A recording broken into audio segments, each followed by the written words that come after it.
पता है प्रॉब्लम क्या है कि जब तक कोई चीज़ें हमारे साथ ना बीते तब तक ना हम उन चीज़ों को समझना चाहते हैं और ना ही फील करना चाहते हैं। और जब दूसरों के साथ कोई ऐसी चीज़ें हो रही होती है तो हम उसे इग्नोर करते हैं। तो क्या हमें वेट करने की ज़रूरत है कि जब तक हमारे साथ या हमारे आसपास कोई ऐसी चीज़ें ना हो? मैं बात कर रहा हूँ कोलकाता के रेप केस के बारे में, जो कि ऑफकोर्स आप सब जानते होंगे क्योंकि सोशल मीडिया और न्यूज़ चैनल्स में आजकल यही चल रहा है। बट स्टिल अभी भी कुछ लोग हैं जो इन बातों को इग्नोर कर रहे हैं। क्यों? क्योंकि वो ये सोच रहे हैं कि हमारे करने से क्या हो जाएगा या मुझे इससे क्या लेना देना। बट उनको ये समझ नहीं आ रहा है कि उनकी एक आवाज़ से किसी को हेल्प मिल सकती है, बट नहीं। और कुछ तो ऐसे भी हैं जो विक्टिम को ही दोषी ठहरा रहे कि क्या ज़रूरत है सेमिनार हॉल में जाने की, क्या ज़रूरत है नाइट ड्यूटी करने की। बट हाँ, गलती तो लड़की की है, इनफैक्ट उन सभी गर्ल्स की है जो कुछ बनना चाहती है, कुछ करना चाहती है, आगे बढ़ना चाहती है, रात भर मेहनत करती है। किसके लिए? हमारे लिए। और हम ऐसे हैं कि जब हमको ज़रूरत पड़ती है तो हम इनके पास आधी रात को भी जाते हैं और उनके हाथ पैर जोड़ते हैं कि प्लीज़ हमें बचा लो, हमारा इलाज कर दो। और कुछ लोग तो ऐसे भी होते हैं जो बोलते हैं कि हमारा फ्री चेकअप कर दो, और वो करते भी हैं। किसके लिए? हमारे लिए। बट आज एक लड़की, एक डॉक्टर को हमारी ज़रूरत है तो हम क्या कर रहे हैं? इग्नोर। क्यों? क्योंकि ऐसी बातें तो रोज़ होती रहती हैं।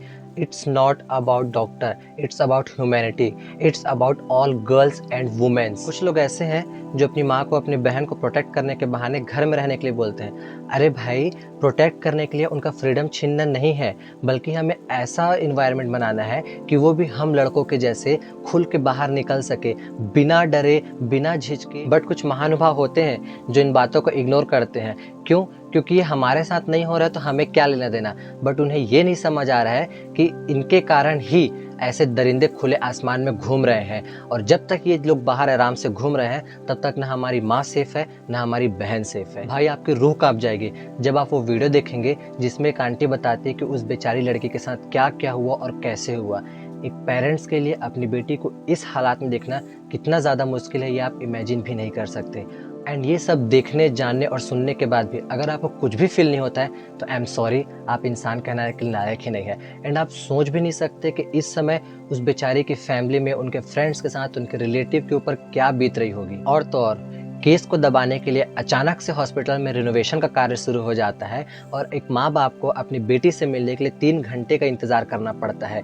एक मर्डर को सुसाइड बताया जाता है, जबकि पोस्टमार्टम रिपोर्ट में ये क्लियर है कि ये किसी एक इंसान की बात नहीं है, क्योंकि डॉक्टर के वजाइना में इतने सीमेन पाए गए हैं जो कि किसी एक के में नहीं होते हैं। और तो और किसी एक यंग लड़की का पेल्विक बोन तोड़ना किसी एक इंसान की बात नहीं है। तो इससे साफ जाहिर है कि एक नहीं बल्कि कई लोग हैं। सोशल मीडिया एक ऐसा प्लेटफॉर्म है जहां बहुत कुछ हो सकता है। एक विक्टिम को इंसाफ मिल सकता है और एक मुजरिम को सजा मिल सकता है। वो अलग बात है कि सोशल मीडिया में लोग 5-6 दिनों के बाद चीज़ें भूल जाते हैं और आगे बढ़ जाते हैं। बट मैं रिक्वेस्ट करता हूँ कि ये चीज़ें ना रुके और ये तब तक चले जब तक उन मुजरिमों को फांसी ना हो, क्योंकि अगर आज हम रुक जाते हैं तो कल को ये चीज़ें हमारे साथ भी, ये हमारे फैमिली में हो सकती है। मेरी तो रूह कांप जाती है ऐसे न्यूज़ को देखकर, क्योंकि मेरे घर में मेरी माँ है, मेरी दीदी है, मेरी भाभी है, मेरी भतीजी है। और कुछ पैसे वाले अमीर लोग होते हैं जो इन बातों को दबाते हैं, जो प्रोटेस्ट करते हैं उन पर ही हमले कराते हैं और उनको ही धमकियां देते हैं, जैसे कि कोलकाता वाले केस में हो रहा है। मतलब सोचने वाली बात है कि जिस देश में लड़कियों की पूजा की जाती है, लड़कियों को देवी माना जाता है, उसी देश में लड़कियां सेफ नहीं है। और जब ऐसी कुछ घटनाएं घटती है तो कुछ महान लोग होते हैं जो बोलते हैं कि जरूर लड़की ने छोटे कपड़े पहने होंगे